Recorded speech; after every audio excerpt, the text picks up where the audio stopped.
Well, crypto fans, we're starting to see a little bit more positive movement in the market. Speaking of positive, HBAR fans, I got your back with the number 6. What does it mean? Well, stick around and you'll find out. We're going to talk about MicroStrategy, now known as Strategy in some trouble, what's going on with the government, latest tactics, and expectations on the thawing of the shutdown, XRP price action, along with I say lots of naughty things, so here's your warning. me teasing you a little bit. What am I going to tease you with? How does this look, ladies and gents? A little bit of street taco action. Oh, well, let's go a little bit further and let's go fancy crepes and Sorry, I just had to tease you while I'm in Guatemala. Oh, want to know if those tacos look fully prepared? Yes, baby. Juicy AF. Now, you know the deal. Before we get into the crypto news, you, the viewer, matter most. That's why I share your comments at the beginning of every video. Except for this one. I wanted to share food because I wanted to show y'all what I'm doing out here in Guate. Let It Ride says, good point. That Chris Larson's $1 billion of tokens invested with Evernorth should have been money versus XRP already in circulation. Completely agree. Now, it's not that it's 100% bad. It's just it would have been nice if they would have bought XRP on the open market instead of shit that was already circulating. However, it seems more of a sound investment specific to SRP since the point is to establish an XRP reserve. Yes, an institutional XRP reserve, and I'm even considering an XRP reserve for the channel. Yeah, what do you think? It's good news for XRP going forward. Evernorth's $1 billion of XRP is just a fraction of the future XRP holdings. I would have liked the number to be a little bit bigger because when you think about like the bigs out there, think of like Sailor with Strategy, right? Dude is gobbling up billions and billions and billions and billions and billions of dollars of BTC along with all of his friends. So I would have liked to see more than 1 billion, but maybe this is what we need to kickstart a change. Planet X Nibiru says, brah, it's clear that you actually care about the accuracy of your statements and you would correct anything that turned out wrong. Yeah, I made a mistake in an earlier video. I got more news after I published it and I made sure I corrected it. He says, this is truly bizarre behavior for a YouTube creator. Thank you for being real. Klaus McCrypto cooler than the other side of the pillow. But not as hot as this. Oh, sorry, another teasing food pick. My bad. I didn't mean to do that. Torio, channel member, thank you to all the channel members for your support. Says, you always say grinding. Gotta get it running, Guatemala. Okay, I'm going to be totally honest with y'all, but shh on this, okay? So I went running on the treadmill here in this like massive place that I'm in, right? I broke it. Yeah, I cranked that bitch up to 16.5 kilometers and just let it run for a bit. Before you knew it, Homegirl was overheated and there's still an error symbol on it now. Hopefully they fix it. Bitcoin, 110,780, 39.46, while BNB's at 1081. XRP's at 247, while what everyone, we're seeing a mix of red and green. And yes, we're going to talk about the number 6 HBAR fans, 17.5 cents. I still think HBAR at 17.5 is a deal. That's just me. But what do you think? Altcoin season index? It's more like Bitcoin season index right now, but let's be real here. That's because of the shutdowns. I've got an update for you. And because what? BTC's been given the golden path along with ETH, which pisses us off, but don't worry. We'll get it. Volume right now for the crypto market starting to warm up 13% to $176 billion. HBAR ETFs. Yes, the HBAR ETF door cracks open amidst mid-U.S. government restart. On Wednesday, okay, which is tomorrow, mañana, for all you gringos and gringas out there, come on, get hip to it. There is going to be a Democratic hosted crypto roundtable. We've got representation from a whole bunch of players out there, including Ripple's chief legal officer, Stuart Alderati. And some of you have been saying, but bro, why isn't Brad Garlinghouse there? A, he's probably got other stuff to do, and let's be real here. Who would you want tackling regs? You'd want a lawyer doing it right, girlfriend? Well, what about HBAR? Awaiting multiple decisions in quarter 4. Are you ready for this, HBAR fans? HBAR is named in 6 different ETF submissions with approval odds between 60 and 80% by the end of this year. That's actually pretty good. Now, what is going to really tilt the scale if the government opens up? The faster the government opens up, the quicker we can get these ETFs going. We should have had, by now, 3 or 4 big ETFs go live, but unfortunately with the shutdown, they were all delayed. Out of the 3 standalone HBAR ETF pitches registered by Grayscale, Canary Capital, and Rex Osprey, Canary stands out as having completed NASDAQ procedures already, with fee structure and product tickers exposed. Yes, I love it. That means they're super freaking close. So as soon as the government opens up, juicy action, baby. Now, the other 3 HBAR ETFs are ones where they're with it. Like it's not just a complete HBAR ETF. Maybe there's a little HBAR, maybe there's a little of this, a little of that in there. Kind of like my street tacos.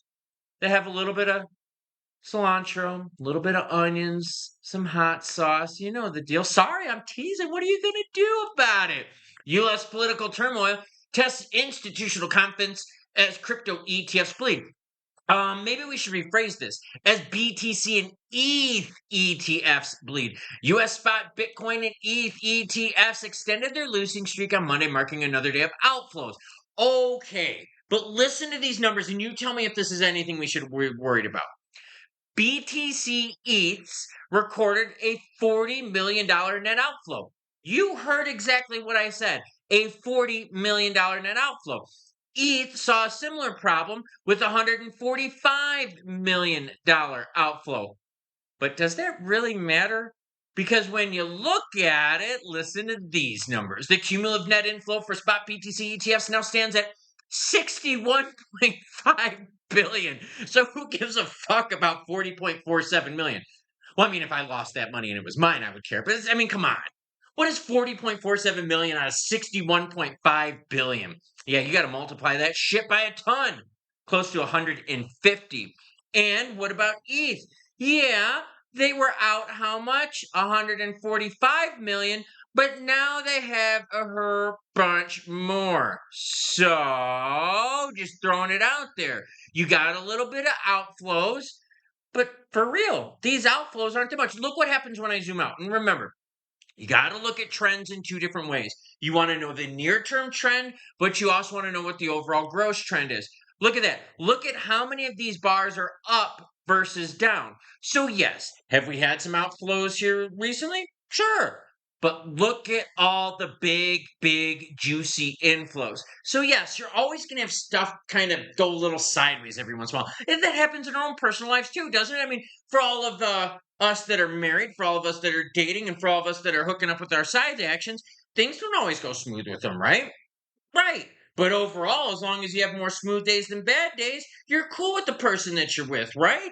Exactly. And that's what you got to think about with these ETFs. I get it. We've had outflows, but what do you think's going to happen to the market once we get those rigs?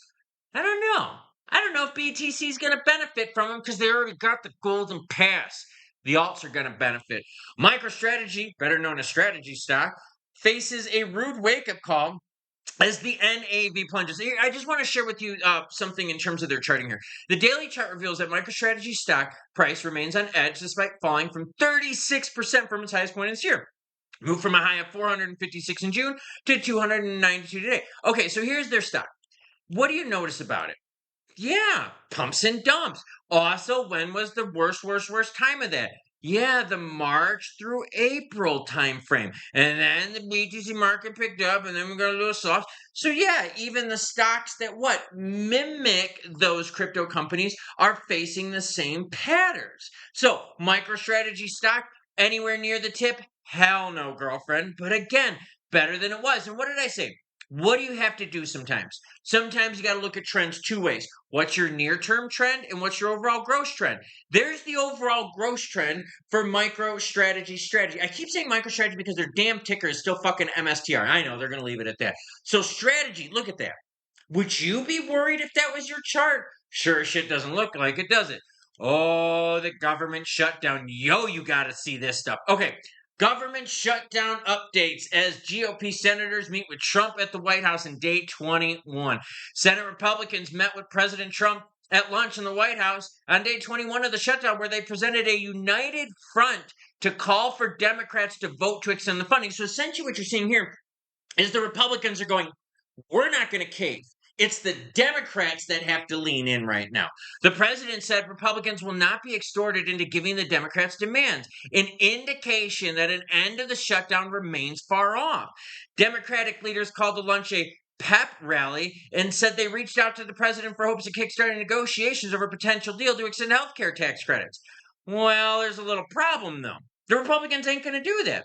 House Speaker Mike Johnson and Senate Majority Leader John Thune both said Tuesday morning, today, breaking news, even while I'm on vacation. So, do you want to know what dedication is?